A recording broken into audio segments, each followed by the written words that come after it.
For the past few weeks, I've been listening to music and I've come across that Polo G has put out 3 straight bangers in just 3 years of his career. Polo G never got the credit he fully deserves because of the countless times he got started with songs with pianos and fans calling him Piano G, and because of that, memes and that will significantly impact his career. But to his core audience and fans, they still tune into whatever Polo G drops. Right. What about experimenting with different kinds of beats? How is that for you? And I know you have a specific sound that you like, but are you ever like, all right, I'm gonna try to move out my zone? Yeah, because let the internet tell it I'm Piano G, and all I use is a piano beat. I'm like, come on, like of course I'm gonna revert back to what got me here, but I try new stuff all the time though, and sometimes I feel like I don't never try to go too far out of my realm or out of my range. I just give it time, but I always try something new just so I can get the people something they never heard before. I can't even lie. Some of Polo G's songs do start out with a piano melody, but so many of those songs are his best songs yet. That's just his style. That's his music preference. You can't really fault him for that. There are also countless rappers who use the same flow for all of their songs. The reason why Polo G's so-called fall off is so looked into because he started his career off so high. If he was alive during 2019, rappers like The Baby, Roddy Ricch were probably the 2 rappers you heard the most when it came to rap and being mainstream. For Polo G, his debut album, Die Legend, was so groundbreaking and ended up becoming an absolute cult classic. You also got to think about the rappers that were emerging or was already putting out some great bangers and music from Chicago. Lil Durk was putting out Signs to the Streets 3, Love Songs for the Streets, Just Cause Y'all Waited 2, and The Voice. G Herbo had Swervo, Still Swerving, Sessions, and PTSD. Shit, and not gonna lie, King Von was arguably the hottest artist around this time as well when he dropped Crazy Story, cause that was going overly viral on the internet and everywhere else. So basically, the comp in Chicago was high and Polo G actually made his mark instead of drowning out. So when he dropped Die Legend, I don't even think he had one bad song on there. Once you look at the track list of the album, the first 14 songs were all straight bangers, not one miss on the album. Some of my personal favorites are Dying Breed, Effortless, Pop Out featuring Little TJ, BST, and Finer Things. I know, you be posted up from Sunday to Saturday night. Real niggas is a dying breed, but I'm still maintaining. Made it out the hood, I still pop out on some gangs. Know my grandma still with me when they get cold, I feel your spirit. Talking to my little sister, phone calls, through security. We pop out at your party, I'm with the gang, and it's gonna be a robbery, so tuck your chain. Now, some of the songs I named were good, but Pop Out featuring Little TJ was a song to shoot Polo G onto the mainstream scene. I don't know, probably a little bit, but yeah, you know what I mean. But Polo G and Little TJ were both up-and-coming artists from their respective cities.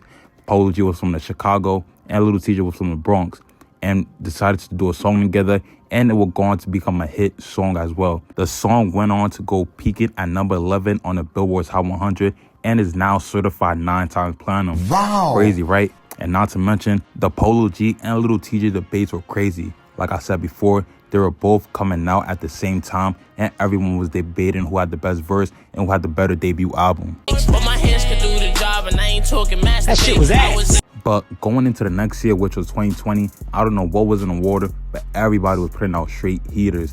Everybody was hungry to make it out the hood, reach for the top, be the #1 rapper in the rap game. From Lil Durk to Roddy Ricch to NBA Youngboy to Lil Baby dropping My Turn. Shit, it's like they knew everybody was stuck in the crib and had no other choice but to drop heat for their fans. Polo G released his sophomore album, The GOAT, in May of 2020. And hey man, I honestly gotta give it to Polo G. He definitely knows how to start off an album. The first 6 songs on the album were popping the most streamed and played songs, including D&D. People love D&D. I love D&D.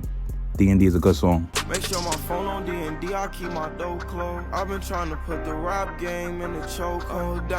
In my opinion, Go Stupid featured NLE Choppa and Stunner for Vegas and Martin and Gina were probably the 2 biggest songs on the album.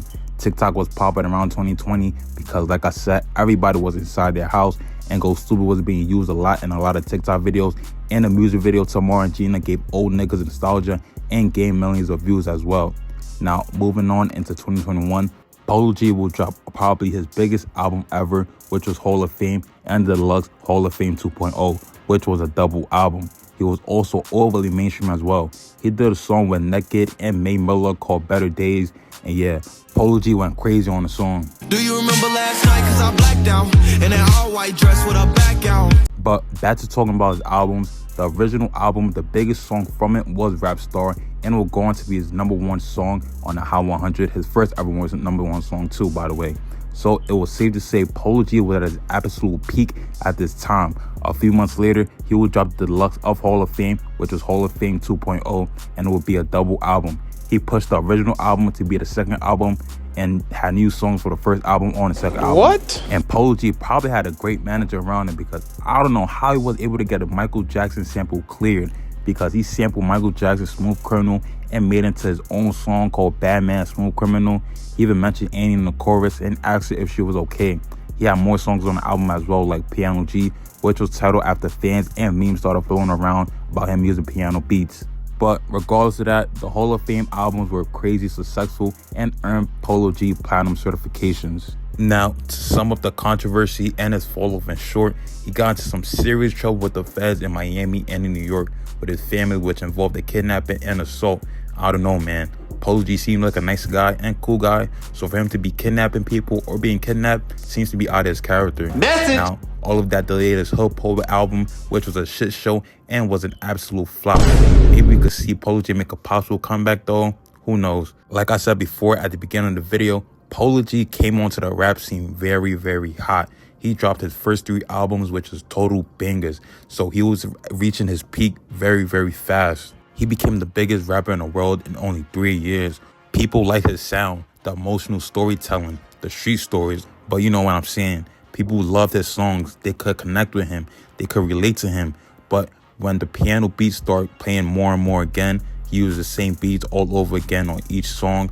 You know, people get tired of that. The fans get tired of that. They think it's repetitive. They think they need to change it up, or Polo G needs to change his sound. Plus, after 2021, the music scene just started changing.